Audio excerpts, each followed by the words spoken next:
Hello and welcome back to Fin 340 Real Estate. Today we'll be talking about real estate investment trusts, which is Lecture 7, Part 1. What we'll be covering today very briefly is just what is a REIT, characteristics of REITs, and investing in REITs. You also have 4 profiles on the eCampus site that you can review with respect to REITs as well that cover the rest of the material for this section of the course. All right, REITs are built into 2 different types of entities. First is an equity REIT, the second is a mortgage REIT. Equity REITs predominantly invest in the ownership of financial assets for real estate purposes, such as apartment buildings and other units of commercial property. Because they invest in that ownership of equity, they also derive ownership rights in rent. So they get that rent passed through by actually buying the property. And then they are also active participants in the depreciation.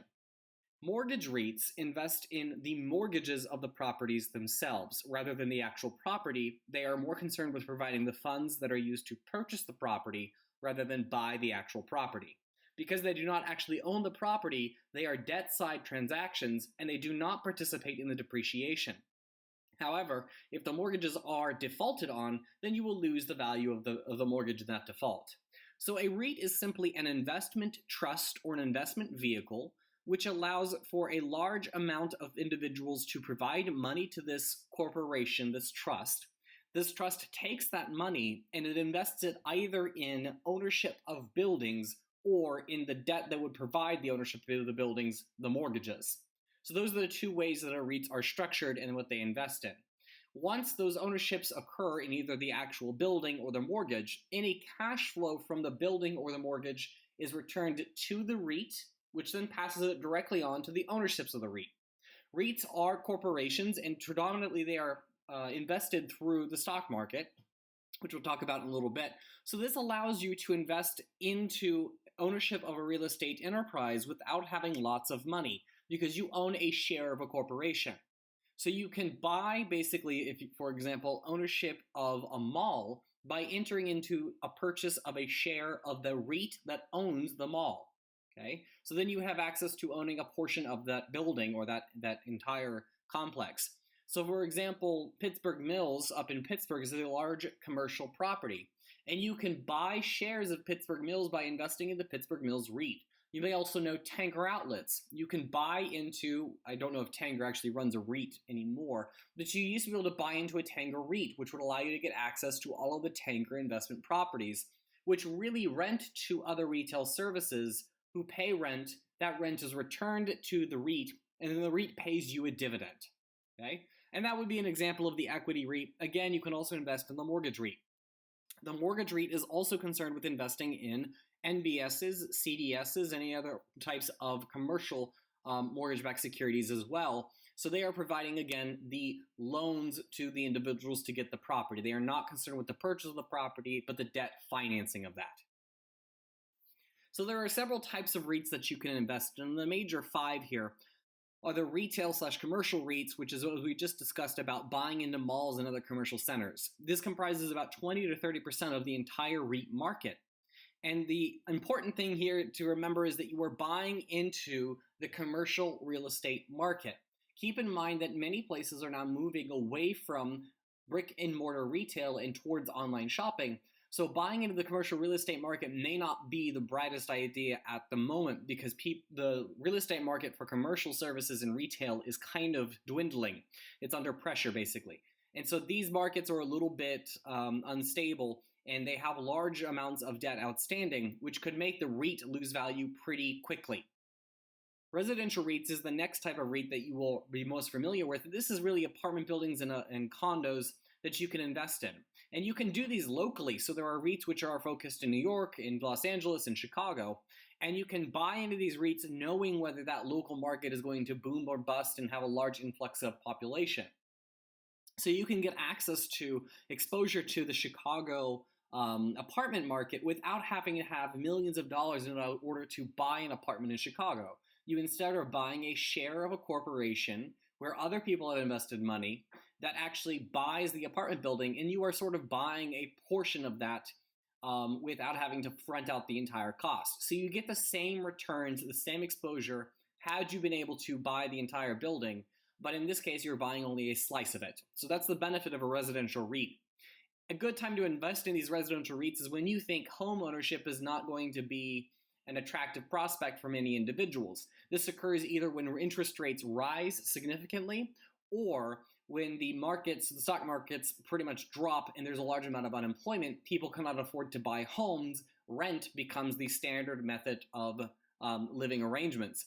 And so if you see rent is becoming a standard method of living arrangements, vacancy rates begin to drop. Remember our vacancy rate calculations. And when vacancy rates begin to drop, your income from a residential REIT will begin to increase. So it's important to consider what the market's going to do, the cycle of markets and unemployment, when investing into residential REITs. Healthcare REITs are another thing that you want to consider because a large portion of the American population is becoming older, and we need increasingly large hospitals, more hospice care, which is end-of-life care, Medicare and Medicaid service centers as well. And all of these require at least some form of real estate in order to meet these needs. And these are all considered healthcare expenditure as well. The easy way to get access to these is to invest in healthcare REITs. So many different real estate investment trusts will invest in the construction of hospitals or retirement homes. And it is a very stable source of income because these are in heavy need. And so you can actually invest into these hospital healthcare REITs and earn a pretty stable income on these investments. And it's a pretty sure thing considering that a large portion of America will be needing them in the future. However, the horizon that you're looking at for these is only another 30 to 40 years for their investment perspectives, because we do not have a continuation of that population bubble that will come through. So this new large population bubble is finite in life. After about 30 to 40 years, that section of the baby boomers will be gone. And then there will be less supply in order to meet less demand for rooms than there is supply of rooms, and the value of these REITs will decline. So you can only hold it for a certain amount of time. However, during that time, it is a very good idea to buy into these healthcare REITs. Office REITs, which I don't have a bullet for you here, is simply where you're investing in high-rises and other apartment buildings that have offices in the first few floors, or maybe office buildings in the top floors, or just general office building complexes that you can invest into as well. These office REITs earn a rental type of income, which is pretty standardized, and they have a pretty good set of income structures that is stable because office space is always needed by corporations. Mortgage REITs is where we have just described before. You can invest directly into the mortgages for the property. These are investing in non-government-backed mortgages that are not included under the Fannie Mae and Freddie Mac underwriting. These loans provide a significant way of entering into the mortgage market without initiating the mortgage yourself. So it's important that you look into the mortgage REIT and consider, is the mortgage market a good place to invest at the moment? If mortgages are expected to experience a large amount of default, you wouldn't want to enter into the mortgage market at that time, and so you would stay out of mortgage REITs. If, however, mortgage markets are low on the default rates, then it would be a good time to enter into mortgage markets, provided that there is a substantial interest rate. Remember, it's always important to consider the prime rate of interest. If interest is not high, then it's not going to earn you a lot of money on your mortgage REIT as well. Characteristics of REITs include being modeled after mutual funds. So the idea here is that a large amount of investors will provide funds into the mutual fund, and those mutual funds are then invested into a specific purpose or into individual firms, in this case, into real estate investments. So REITs are in a similar position there. A large amount of money is placed into the trust. A trust fund manager, the REIT manager, then picks the investments that are going to occur, or in many cases, the REIT is developed for the sole purpose of funding a construction project such as a mall. REITs are taxed as a corporation, and this is fairly important because if they distribute 100% of their income as dividends, then there is a preference for not paying double tax on the corporation. This means that the REIT itself does not pay taxes on the income. Instead, it is transferred 100% to the true owners of the investment, which are the people who invest in the REITs. They must be owned primarily in real estate investments, so they have to invest in real estate. 75% of their income must come from real estate, and 75% of the assets must come from real estate. They also have to hold long-term investment horizons. They have to invest for the long term. They cannot be trying to speculate in the market. They must return 90% of their income as taxable dividends to their investors, which means that they cannot retain the income and reinvested through the REIT more than 10%. This is meant to keep REITs from growing extremely fast and encompassing a full section of the market and cornering the market. It is not a good idea to have one large REIT owning all of the property because that creates problems with friction and markets become inefficient. So this rule makes it so that all of the income must be returned to the investor, and the REIT can only grow at an asset growth rate of maximum 10% per year due to only being able to keep 10% of the income and reinvest it into the property. 95% of the income must be passively obtained, which means that REITs cannot be used to actively manage properties, but only 95% of it has to be passive from that investment process, which means that they invest in the property and that they do not manage it. They simply earn an income from it. And the unfortunate part of REITs is that due to the fact that they are passed through corporate entities, the investment income, the dividend, if you will, from the REIT, is taxed at the ordinary rate of income, not the qualified lower rate of dividend taxes. So the qualified lower rate of dividends, depending on how much you are earning, is 15, 20, or maximum 25% of the income. The maximum ordinary rate is up at 38%, so that's your marginal rate of income. It is a lot higher tax rate for REIT dividends than if you were to earn dividends from a regular investment investment in a dividend stock. So this is important to consider when investing into REITs. The taxes will be higher than had you invested into a dividend company.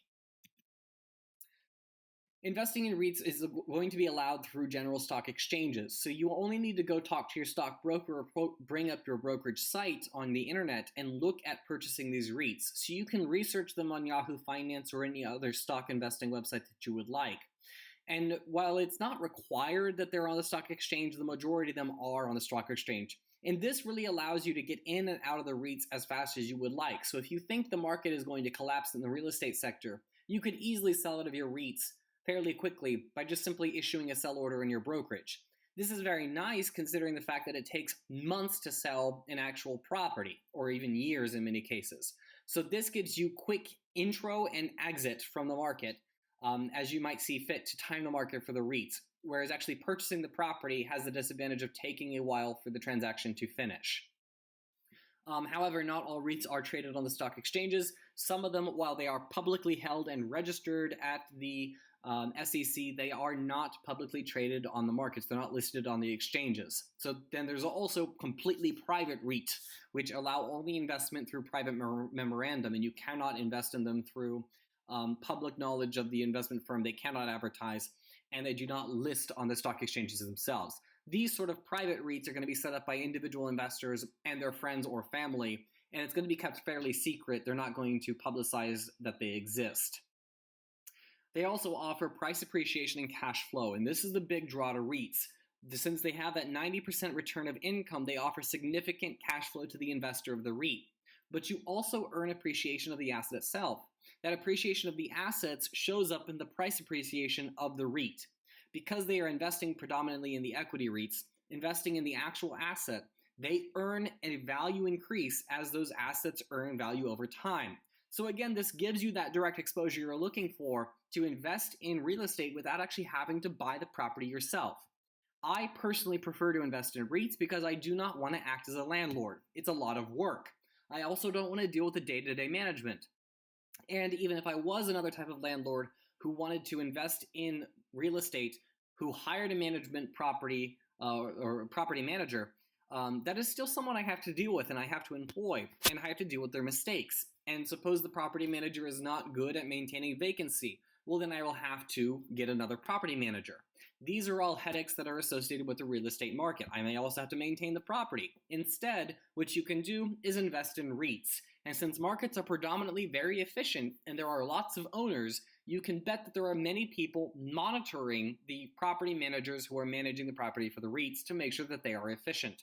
So it's a very good, quick, and efficient method of accessing the real estate markets without having to actually purchase the properties yourself.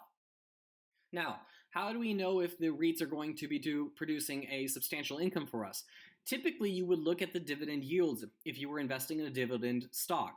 But in this case, we don't want to look at the dividend yield because the depreciation may overstate the lack of value in the fund. So instead, we want to look at the funds from operation number, which is the net income minus any sale of property in the year and then minus any annual depreciation. This calculation is used to figure out what is the actual REIT throwing off. And then you want to calculate what is the dividend that the REIT is giving us and divide it by this FFO. That tells you the efficiency at which the property is paying out part of its funds. If this number is too high, then the REIT will begin to lose value. If the rate is too low, then the REIT will appreciate in value over time, but you are not earning as much as needed on your investment through cash. So that's the trade-off.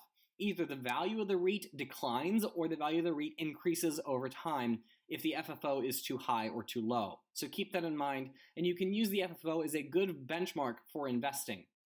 You also want to be aware that 9.3% return per year on REITs is not unheard of. That is actually the average. It is the second highest producing real estate is the second highest producing asset class among investment asset classes. So it is definitely something you want to have in your portfolio. Additionally, using REITs is a nice way of structuring your portfolio and including it in your total investment scheme, whereas other times people might not consider their actual investments in real assets part of their investment portfolio. REITs are naturally like stocks, and so they can be analyzed as if part of your investment portfolio. So that's something to keep in mind as well when you're investing. Make sure you're looking at the fact that some of these investment asset classes go up while others go down, and real estate is one of those that can help protect you when the markets begin to collapse or when inflation begins to rise significantly. All right, that's all we have for real estate investment trusts. Again, remember to review the other profiles that are on the eCampus website, and then next time we will be discussing the 2008 housing market collapse.